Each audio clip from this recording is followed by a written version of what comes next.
आप देख रहे हैं डीडीएस टीवी न्यूज। अजीज भाई, महाराष्ट्र में अजीत दादा पवार ने 41 सीटें हासिल करी हैं, उसको लेके जश्न मनाया जा रहा है, क्या कहेंगे आप? जो मुझे कहना चाहिए था वो तो आपने कह दिया, माशाल्लाह। मैं राष्ट्रवादी कांग्रेस पार्टी, असली राष्ट्रवादी कांग्रेस पार्टी ये ही है, ये आज महाराष्ट्र की जनता ने साबित कर दिया। जो दूसरी राष्ट्रवादी पार्टी शरद पवार थी वो अब गुम हो चुकी है। यही कहने के लिए हमने ये जश्न का पूरा इंतजाम किया और ये बताने के लिए आप लोग को बुलाया कि एक सीट हार जाने से हमारी हिम्मत नहीं कम हुई, ना हिम्मत हारे।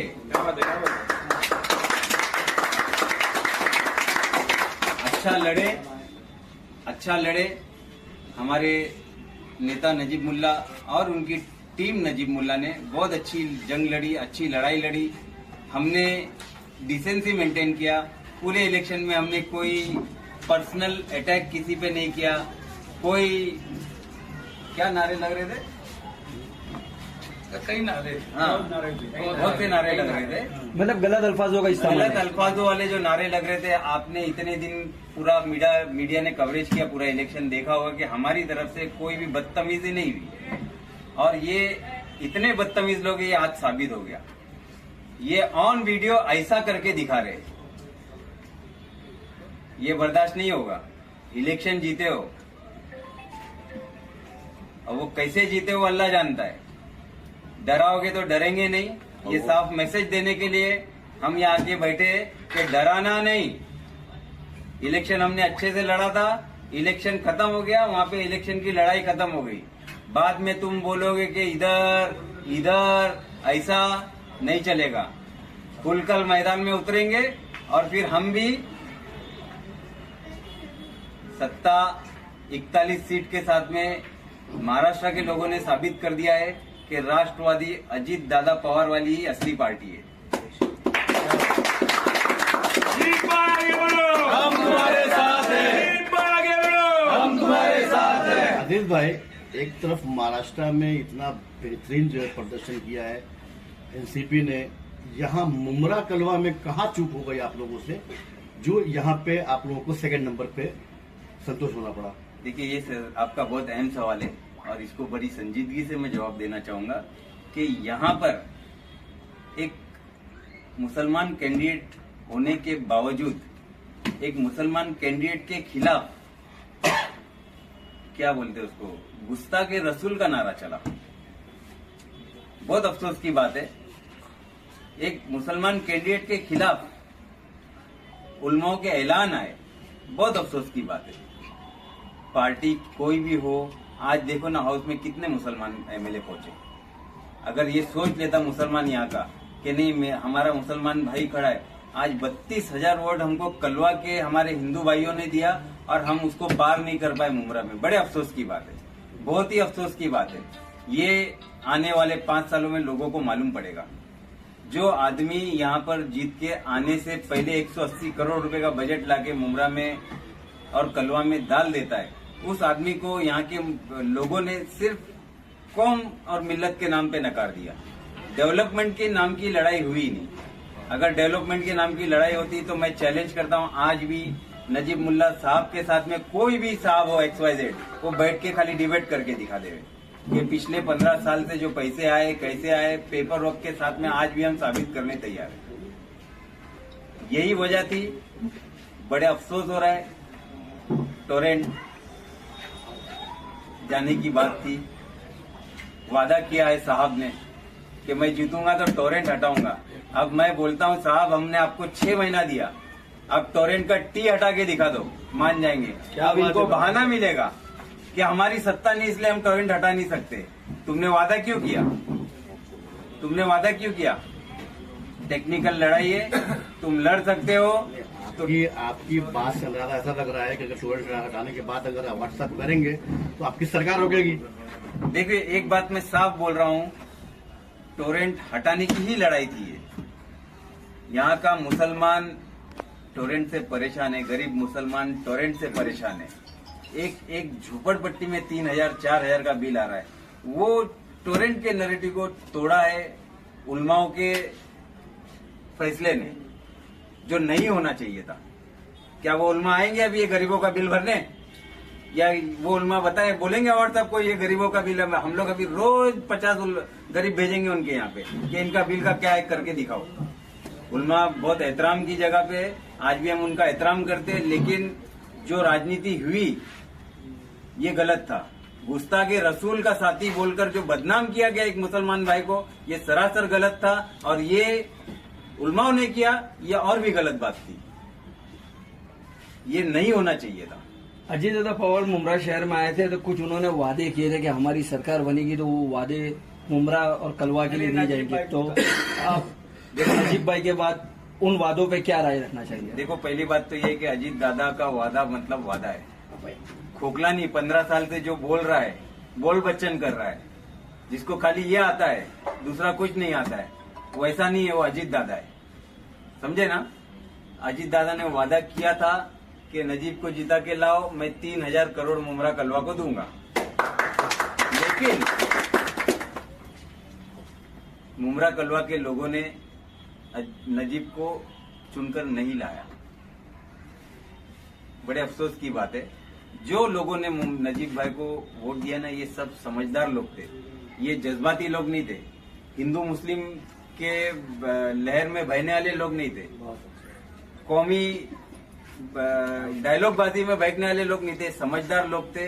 जो सुलझे हुए लोग थे ना, उन्होंने ही नजीब मुल्ला को वोट दिया। जो जाहिल टाइप के लोग थे, उन्होंने जो है ना नजीब मुल्ला के खिलाफ वोट डाला। ये मैं आज बिल्कुल खुलकर बोलूंगा, अगर हकीकत होती तो देखते परखते। ये नजीब मुल्ला आने के पहले आपको 180 करोड़ रुपया लाके दे रहा है, और एक आदमी ने 15 साल में 80 करोड़ रुपया नहीं लाया ऐसा स्टेट से।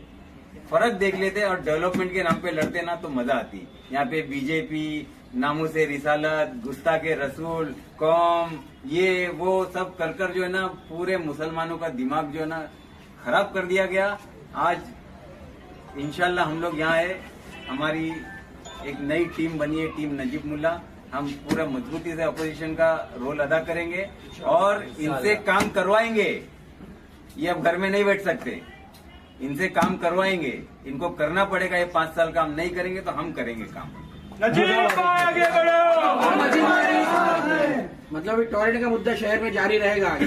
बिल्कुल, टोरेंट का मुद्दा जारी रहेगा। जिसने वादा किया था कि मैं जीत के आऊंगा तो टोरेंट हटाऊंगा, तो हम उनको ये बोल रहे कि आप 6 महीना ले लो, टोरेंट हटा दो। नहीं, वो हटाने की बात नहीं कर रहे, मीटर निकालने की बात कर रहे हो। मीटर निकालने से टोरेंट हट जाएगी क्या? मीटर निकालने से क्या होगा? क्या ये ठीक है। बताओ, टेक्निकल ये बात बताओ कि मीटर निकालने से क्या होगा? आदिल भाई, अभी जैसा आप बता रहे कि अजीत पवार साहब ने जो वादे किए थे उसका बेस था कि नजीब मुल्ला जीत करके आएंगे, तो नजीब मुल्ला जीत कर नहीं आए तो महाराष्ट्र की सरकार का क्या मुमरा हक नहीं रहेगा? बिल्कुल हक रहेगा। मैं यही तो वो बात अधूरी रह गई थी कि वो वादा है तो वादा अपनी जगह कायम रहेगा। पहले जो आमदार जीत के आया है उसको बोलो पहले बजट में क्या पैसा लाके मुमरा को देता है वो करके तो दिखावे। नहीं तो हम लोग तो है, नहीं तो नजीब मुल्ला तो है ही ना, बिगैर आमदार के उसने 180 करोड़ रुपया लाया है। तुम पहले बजट में मुमरा के लिए लाके तो दिखाओ स्टेट से तुम क्या फंड लाते हो, तुम्हारे में वो कैपेबिलिटी है क्या? मतलब जो राबड़ी उनको लौटने की बातें हो रही है उनमें हकीकत नहीं है कुछ? बिल्कुल हकीकत नहीं है। हम यहीं पे है, यहीं रहेंगे। वो हमारा नेता है, वो नेता रहेगा और पूरी ताकत के साथ। पहले तो लोग ये इल्जाम लगाते थे कि हमसे छीन ले गए। अब 41 के 41 जीत कर आए, तुम सिर्फ 10 में सिमट कर रह गए हो। ये आज साबित हो गया है कि असली राष्ट्रवादी अजीत दादा पवार की है और किसी की नहीं। क्या नजीब मुल्ला साहब 5 साल पूरे फिर से मुमरा में देंगे जो 2 महीने का वक्त दिया था उन्होंने अब तक पूरा? तुम सवाल सही पूछे लेकिन उसमें वक्त गलत दिए हो। नजीब मुल्ला साहब पिछले साल अगस्त से मुमरा में एकदम एक्टिव है, पिछले अगस्त से।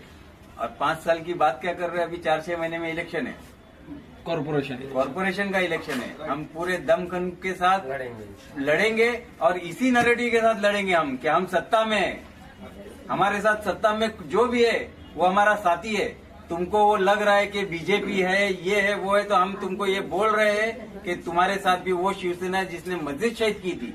ये मुसलमानों को समझना होगा। नहीं जाना होगा, उलमाओं को समझाना होगा। जो उलमा किसी के पास जा रहे हैं ना कि भाई ये बीजेपी वाले इनको वोट नहीं देना है, तो उनको समझाना होगा, उनको वोटर को बोलना होगा कि मौलाना तुम्हारे इनके साथ में तो मस्जिद छेद करने वाली शिवसेना है, उसका क्या। 10 लोग सवाल करेंगे ना तो 11वें आदमी से कोई उलमा सवाल नहीं करेगा, खामोशी से अपने मस्जिद मदरसे को पकड़ के बैठ जाएगा। अजीज भाई, उलमा की ताकत का इस्तेमाल दोनों ही तरफ से इस विधानसभा चुनाव में हुआ, वो देखने को मिला। तो ये जो बाकी के 5 साल जो होते हैं, तो उसमें उलमाओं को आगे क्यों नहीं किया जाता है? नहीं, जब भी आप कह रहे हैं कि उनको लेके चलने की बात है, तो इस पर कितना अमल करेंगे आप लोग? देखिए, मैं तो साफ साफ बोलूंगा कि शरीयत इजाजत देती है एक ईमान वाले को सियासत करने की, लेकिन शरीयत साफ सुथरी सियासत करने की इजाजत देती है ना।